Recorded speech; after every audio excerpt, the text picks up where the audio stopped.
Today, we're going to have some instructions on how to make Japanese okonomiyaki, which I learned how to make while living abroad in Japan.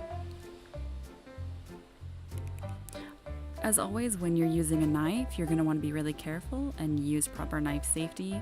We want to avoid cutting ourselves or anything dangerous like that. For the tools today, you're going to need a whisk, a spatula, a liquid measuring cup, a chef's knife, a mixing bowl, a cutting board, some measuring spoons and some measuring cups, as well as a 9-inch skillet and a fork. Into your mixing bowl, you want to add your water as well as your concentrated dashi, which dissolved into the water as you can see. Add your flour as well as salt. And then you want to whisk that together just so that it's a nice even consistency. Next, you're going to want to prepare your cabbage. Try and cut it into about 4 to 8-inch strips, just really small is better. Put both of your eggs as well as your red pickled ginger into that batter. And go ahead and whisk that together before adding your cabbage. You can really see the size here is relatively small, and that just helps it cook more quickly. And then using a fork, you're going to want to just kind of fold from the bottom to the top so you can really pull that batter and have it evenly coat all of your cabbage.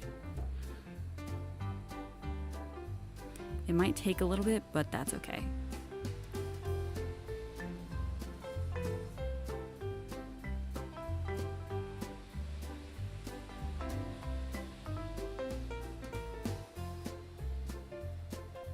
Next, go ahead and put some vegetable oil into your 9-inch skillet.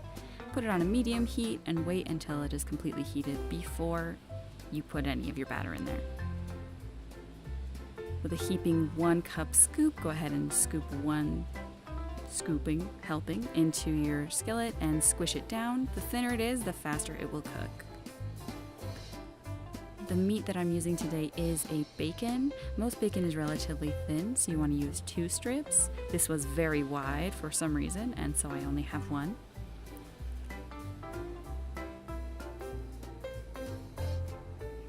And then you're going to want to wait approximately 2 to 3 minutes before flipping this over. It'll turn the color on the bottom approximately of like a normal pancake, this nice golden brown color. And after you flip it, you can wait until the bacon is completely cooked before plopping it on a plate, topping with mayo, sauce, and Bonito flakes, and then you can feel free to eat it.